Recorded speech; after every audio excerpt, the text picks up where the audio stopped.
everyone, welcome back to my channel. I'm Megan, and today I'm going to be discussing the new Amazon Prime series, Every Year After. So let's get into it. The book that this show is based off of is called Every Summer After. I read it last summer. It's quite an easy read. You can definitely breeze through it. However, I feel very sad after watching the very first episode. I don't know if I can get through the season just because it seems so dramatic, and I don't remember the book being that dramatic, and so it just made me feel sad. I don't know if anybody else felt sad after at least watching the first episode, but for me, I just felt really gloomy, and I'm like, I don't know if I want to continue on with this. I was like, I do have my memory and experience reading the book, but I don't know if this show is going to make me feel good. So if anybody else finished it that read the book, let me know if I should continue or not. But I will definitely let you know my thoughts based on what I saw so far. When reading the book, my recollection is that you get a lot of the youthful scenes first. I noticed in this pilot episode, it keeps going back from present day to the past, whereas if I remember the book correctly, you get the order of the summer. So when Percy first comes to the lake house that her parents have gotten, I think she might have been 12 or 13, but you get at least every summer afterwards up until their senior year of high school, which Sam goes to college early in the summer for a few weeks, and Percy ends up hanging out with Charlie during the summer because he's home from college.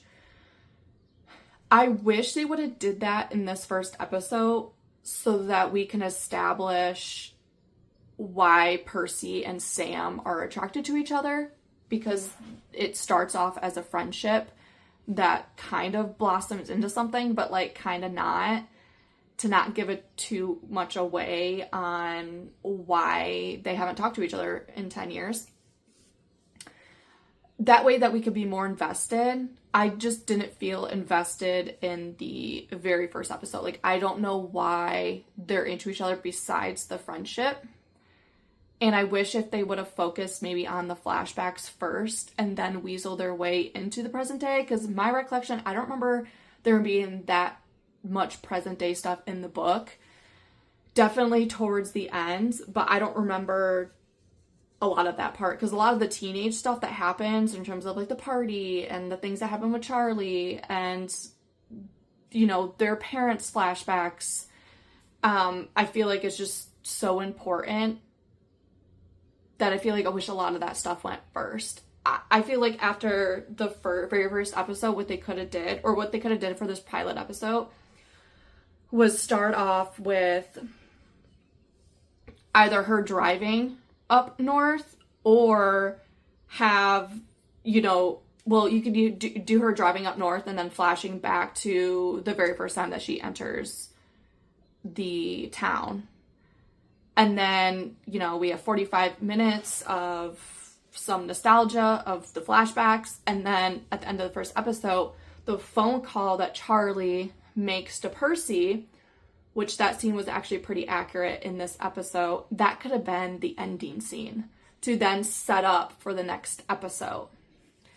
Instead of having the revelation of Percy to Sam in this episode, that could have been the ending to the next episode. So at the ending of each episode, you could have present day so that you get a little bit of meat of what they were like as kids to kind of understand what's happening in present day. I think it just went back and forth way too much that if I didn't read the book, I'd probably be confused. Even though in the book, you don't really get the revelation of why they've been avoiding each other for 10 years. Until later on. I don't know what it is with some of the books that are being adapted into TVs or movies, but I feel like they could be thought through a little bit more on like what exactly to do. Like the minor characters like Delilah, who is an extremely minor character in the book series, she doesn't need to be a main character in this show. If you really want to cheapen the budget, don't make minor characters major characters. Like the same thing that happened with Off Campus. It's all about Hannah and Garrett's love story. Yes, you have the guys who are minor characters, but as books and series go on, they have their own story. So you're going to be learning about them each season. Same with this. The next book is Charlie's story. So Sam and Percy are rarely going to be in it unless they make them, obviously, major characters. But you don't need to make these minor characters major.